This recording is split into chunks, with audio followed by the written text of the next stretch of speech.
Hello and welcome to the Hidden Cup semi-finals, game number 14, and we have in the red Chloe Swarbrick and in the green Judith Collins, and they're playing as the Judith Collins is playing as the Aztecs, and Chloe Swarbrick playing as the Franks. Lots of sheep here, and we'll get this game underway, and these guys can start working on their economies. First house, double house coming up for Chloe, good to see, and double house coming up for Judith too. We all know how to play Age of Empires, ladies and gentlemen. It's the semi-finals. Very, very exciting. So, in case you're not up to date, this is actually the second round of games from the semi-finals. We actually already saw John Key and Jamie Lee Ross fight off earlier this week. And the semi-finals are actually a best of 3. So this is the first game. It's on Arabia. Arabia being a classic tournament-style map for Age of Empires 2. There's a lot of history on this, and Jamie Lee Ross and John Key did a Hun War, a mirror matchup Hun War, and we're going to see something a little different this time. Aztecs, very powerful civilization on Arabia, very commonly chosen by professional players, and Judith Collins, she wants to give out that persona right now. Everyone on a single sheep at a time. First, 6 on sheep and 1 to the wood line. This is a well-practiced player. Similar things going on this side of the Arabia. I was going to say the woods, but I suppose it is the Arabia map.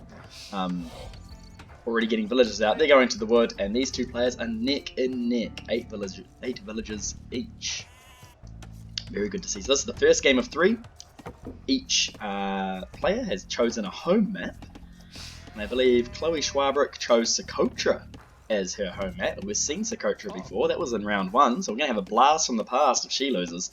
And Judith Collins chose Arena, a very different kind of map where you start with some walls. So if we go that way, we might see a bit of a longer game, which could be interesting. Alright, everyone's just getting their economy sorted, and we might as well take a moment. Let's talk about the civilizations. Franks. I don't think we've seen the Franks yet in the Hidden Cup. And the Franks, you might have heard through history, the famous French knights or French paladins, and it's exactly what the Franks do well in Age of Empires 2. They have very, very powerful heavy cavalry. And they've got a bunch of little economic bonuses to help get them to the Castle Age and pump out those knights as fast as possible. And one of those is faster berry bush gathering, which is quite important because berry bushes are usually the slowest food source at the start of the game, apart from potentially farms. And the Franks can kind of get there and harvest those berries, and it's kind of like doing hunt or their sheep. It's a lot faster for them compared to other civilizations. Saying that, luring in our first boar here by Chloe. Very good timing on that, right at about 4-minute mark, and we've already got the boar underneath the town centre for Judith Collins. Both of these players very well versed. We've got 4 on wood for Judith Collins. We'll talk about the significance of putting your first 4 villagers versus the first 3 villagers in a moment, and the rest building the mill. She's going to have to build another house. She built it over here. Very good. Starting a wall. Good play from Judith Collins to build that house out there. On the other side of the ditch, we have Chloe. She's only got 2 on wood, and this is not enough. I suspect this villager building the house is going to go straight to wood after that. You need at least 3, and there you go. That lumberjack going to wood now. So what's the difference between 4 on wood and 3 on wood? Well, with 4 on wood, you just get enough to build a barracks in the build order, which allows you to also build militia. And so I would suspect it also just makes your build a little bit more comfortable. You have a little bit more wood to play with. But if you want to cut a fine line like Chloe is, or was, she did have 3, now she's switched to 4 as well. Maybe they're just trying to have a bit more of a relaxed, a bit more freedom in their game. No knife edge strategies here. Everyone on the cows, so we've got some cows generated in this map. That's very important. Cows have 150 food, so we should see a very forgiving Dark Age for both of these players, and we should be expecting pretty fast feudal age times. And there's that barracks I was talking about, the early 4th villager on wood, allowing for that barracks to go up early. It's in a really good spot, starting a little house wall or a wall of buildings from that wood line that I suspect Judith Collins is going to be trying to do, maybe down to her main gold. And no doubt we're expecting to see a Dark Age rush, or a drush, as it's called in Age of Empires. So the idea here is you have 100 gold that you start with. And with that 100 gold, you can send 1 villager to do one trip to the nearby gold mine and get 110 gold. And then you can spend 50 gold on loom and you can get 3 militia. And here's the first 2 militia coming out already. We've already researched loom, so we should be seeing that villager go to gold any second now. It might even be this villager building the house. He's going to go back via the gold. And that will give a 3rd militia. Or Judith Collins is going to screw up the build and has completely not thought that this is a very ambitious, huge wall. That's going to take a while. Ooh, I have made a horrible faux pas. The reason we haven't gone for gold is because we are the Aztecs. Now, the Aztecs are known for their drushes. And that's because they get loom for free. So they can actually get 5 militia out for their drush. And that's exactly what Judith Collins is going for. And here the drush is coming in. Chloe Swarbrick. This is a weak vill. This vill was used to lure the boar, and now it's been used to build the perimeter wall. And that was a mistake by Chloe. Straight into the town centre. Pretty quick reflexes there. That villager actually manages to get out. That was probably a mistake on Judith Collins' part. That shouldn't have happened. That villager should have been dead. Eagle Scout, sorry, could have blocked the villager's escape back to the town centre. This is already turning out to be quite a quick game. Barracks coming up in defence for the Frank player and completing the walls off to the north of the base. This is actually a really nice wood line and will make the base of Chloe quite safe after this drush is dealt with. So Chloe does have loom. So when you look at the stats of a villager, 40 health, 3 attack, 1 armor. You can see a militia has 40 health, 4 attack, and no armor. So the extra attack and extra armor cancel out, and a villager and a militia are exactly on par once a villager has loom. So these aren't a threat. But the idea here isn't necessarily to get a villager killed, it is to distract the economy. And currently the distraction is not really happening, and it's too late. Chloe Swarbrick has arrived to the feudal age. And this drush might not have been as effective as the Aztec player was hoping. In fact, the Aztec player didn't take full advantage of being the Aztecs and making that drush 5 militia large. That should have been what happened, but you can see the French player taking advantage of their civ. A lot of villagers on the berries right now, and we should be expecting a fast castle from the French player into knights to hopefully dominate the Aztec player. So there's something to be said about these two civs. The Aztec is very good early game, and it's very good at the end of the game. And in the middle of those two moments is an opportunity for the Frank player to win the game. So the Frank player is not going to win in Dark Age, it's not going to win in Feudal Age. The Frank player needs to get to Castle Age and then win the game, and if they don't win the game fast enough, they'll lose the game, because the Aztec economy, they get very strong economy, the Aztecs, and very powerful late game units. They won't. The French player will likely not have a strong counter to anything the Aztec player can do. And here we get that drush has been cleaned up by 2 militia, and just a little friendly help from the villagers here by Chloe. Really good play from Chloe. She didn't add a 3rd militia. She thought, you know what, I'm at my house, I have my villagers to help, we can win. And here we can see Judith Collins, and here's that hill bonus coming into effect potentially. Oh no, they're kind of still on the background. That will be cleaned up, no problem there. And we're finally at the feudal age for the Aztec player, but we're also pretty well walled up. Just finishing off that lower, very ambitious. You saw how long that took to get up. In fact, I would have liked to have seen maybe 1 or 2 scouts from the French player in that window to get through these walls. Market down here, nice big building to turn. Stop there, and we're just going to house wall up at the back. And with that, Judith Collins is almost fully walled and should be reasonably safe. However, these palisades will not last very long if knights get out on the field. We've seen the power of knights before.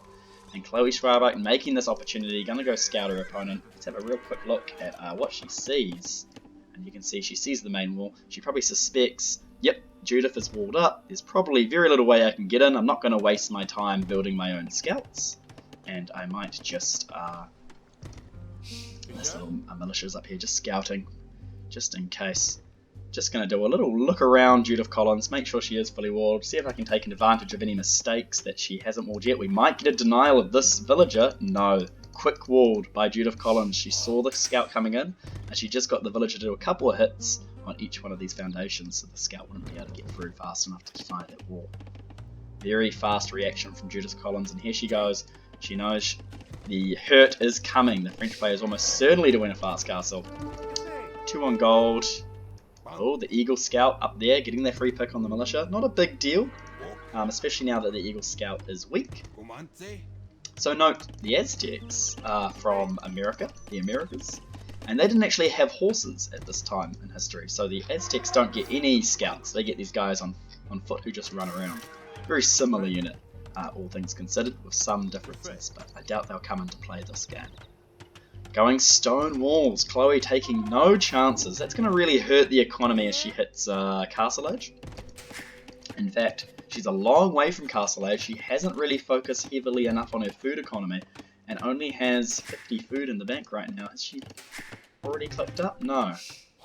I do wonder what's happened there. This is not a very well executed fast castle build because of the lack of food. Something's gone wrong. I wonder what it is. Currently on 28 villages, Chloe. And not going to the next stage just yet. Meanwhile, the other side of the map, we're putting down a second barracks. So Aztecs are very good at infantry builds. Third barracks, actually. Whoa. We might be expecting... So, we know the Franks are very good at heavy cavalry. And what counters heavy cavalry? Well, pointy boys. Little guys with the sticks. And they're very cheap. They only cost food and wood. And you can make a lot of them very quickly. And no doubt, Judith Collins has thought about this. She's thinking, hey, I'm going up against a Frank player. They are a one-trick pony, if you know what I mean. And they're just going to make pointy boys to counter the inevitable French heavy cavalry. And we'll see how that goes. I'm a little bit disappointed that Chloe has not finished this wall at the front of her base. One villager from this woodline could just do that, just to stop anyone from running in too fast. More farms going up, very good to see. Now the French actually get the farm upgrades for free, happens automatically as they go up the ages, so that's part of their economy bonus there. You need a lot of food to make those knights. Here's one of those villagers, finishing that wall about time, Chloe. In fact, the Aztec player could have punished that. But getting to the castle age first, Judith Collins must have had a really well balanced economy there, and might have even seen some market abuse. There's a lot of villagers on gold here, and we might have actually bought the food needed to get to the castle age, the 800 food. So that's actually quite a good play. And what is gonna happen from these barracks is, are we thinking Eagle Warriors, or are we thinking the Pointy Boys? Oh, now this is interesting. So the Frank player, yes, we have the two stables going down, but they are researching Man-at-Arms. And Man-at-Arms is the swordsman line, and the swordsman line counters the Pointy Boys, and it also counters the Eagle Warrior. It's the best direct counter for Eagle Warriors, and so a mixture of swordsman line and the knights might actually give Chloe a little bit of an edge here, and hopefully the Judith Collins' scout here doesn't scout these Man-at-Arms, because then the Aztec player will be expecting this transition, whereas I don't think they're expecting it just yet. They've gone full Eagle Warriors, and I think they're going to get caught out here, Man-at-Arms or longswords, especially by the time Chloe gets to the next stage, if she ever gets there. I hope she does. She's almost there, 726 food. She keeps queuing something that stops it from going up. But definitely playing safe, getting these stone walls up, doesn't want to take any chances. And here we have some Eagle Warriors. They are potentially going to come over, do some damage, or they're just going to sit on this hill, watch the deer. We can watch the deer too. Bambi, no. Okay, they're on the move. And honestly, I don't know if they're going to find a way in. I think they're going to try go straight up here and hit these palisade walls. So palisades only have 250 health, and we have this scout on the inside, and he's going to make sure that when these scouts hit this wall, the villager that comes up to build a wall behind it doesn't make it, and that's what his job is. However, there's two Man-at-Arms here. He's been a little bit too presumptuous with this Eagle Scout. Let it be known, he should have kept it up here, closer to the wall. Not too close, obviously, but close enough. And now I think Judith Collins is thinking better of that plan. There's two Man-at-Arms here. It's not going to be the surprise attack that she wanted. She's going to try go around a different angle. Where are we going to go? We're going to go down here and discover that Chloe is stone walled. That's going to be a huge disappointment to Judith. She's going to try attack this palisade here, and this is a weak point. If this palisade goes down, we can run behind this house. Will Chloe be fast enough to put a stone wall behind? Has she noticed? She would have noticed. Come on, Chloe. And there it is. Oh, and just at the last moment, the stone wall goes up. And now it's just a matter of can they get the house down. They're now just attacking these other palisades. That was so close. In fact, another half of a fraction of a millisecond, and I think the Eagle Warrior's foot would have been on that foundation, and that stone wall would not have gone up. They're trying the house now. They're going to try to get the palisade and then the house, but the house can be repaired, and we're at the castle age for the French player. About time. Town centre instantly up on the back gold. A really good position for it, protecting that for the rest of the game. If these Eagle Warriors come in, the villagers will be able to save themselves by hiding inside. We can repair this house for as long as we need to. A watchtower in defense? I don't agree. That's one. Eagle Warriors, they have a lot of pierce armor, so the arrows don't do a lot. These two villagers would be better off repairing the house, and it looks like the Eagle Warriors are going to get in because of the watchtower. No, Chloe, you've let them in, and now no doubt as soon as they've realised they've got an opening, this could be very paper. We need some knights, and we need more longswords on the way. You don't have man-at-arms, you need to upgrade them to longswords as fast as possible. We need these villagers to start a little bit of an evacuation process. You can see how well the man-at-arms are doing, actually. But now that they have an opening, you'll find that the Aztec player, yep, there's the production. All three of these barracks are going to be going through the roof right now, trying to get as many Eagle Warriors out as possible, and through that hole we have a forward villager making a siege workshop. I don't think he was expecting, Judith Collins, she was expecting to be so lucky there. So lucky to get in. Chloe really dropped the ball on that one, and with only some man-at-arms around to defend, she really needs to get that longsword upgrade. Oh no, this is too much damage too early, I think. Finally, the French knights are coming out. Extra HP on a French knight, very strong, and they should do a lot of damage. Even these two might be enough to clear up if she targets the weak ones. Oh, the other one wasn't quite attacking. Target the weak one. Yep, not bad, but there's still just too many around. We must be making more knights. Farm's going idle, not enough wood. A lot of villagers on stone. Okay, another thing about the French is they have cheaper castles, so you already have enough stone for a castle, Chloe. You should put it up in defense, preferably on your forward gold, right here by your town centre. I can't believe the second town centre was denied. That was such a horrible mistake, and they're still flooding in. We should be sending a sneak villager just to wall it off with stone to stop the reinforcements. This is a real problem for Chloe, and it's hard to see her coming back from a mistake like that at this stage of the game. Meanwhile, back at home, the Aztec player adding a town centre, continuing the villager count.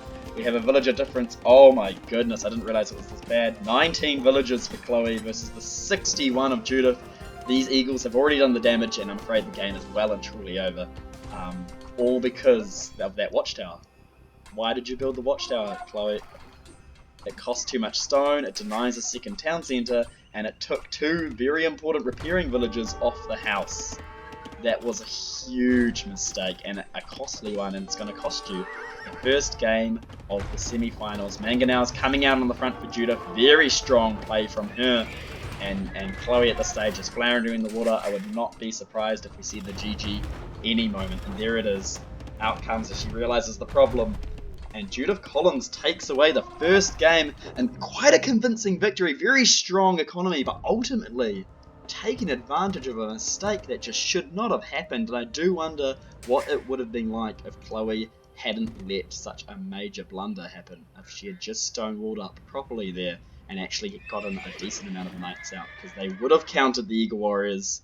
There was definitely a pike transition, but she was ready for it with the swordsman. Interesting game, and a real shame that it all came down to trying to build a watchtower like a noob. Real shame. Alright, we'll take a quick look at the statistics here. Yeah, pretty typical units killed, units lost there. Society, Chloe did have a villager high of 40, but interestingly the Aztec player was really pulling ahead there. Although you don't see it too much on the differences in population in the timeline. But very fast castle age from Judith Collins.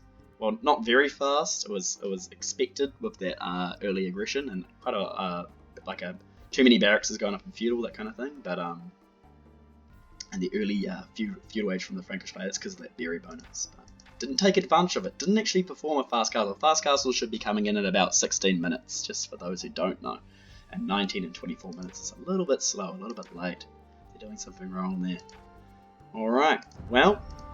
That was the first game of the semi-finals. It looks like next game will be on the home map of Chloe, on Socotra, and we've seen her do a Persian douche on that map before to great effect. So we'll find out what kind of strategy she is opting for, and will Judith Collins expect it in the next game of Michael's Hidden Cup. We'll see you then.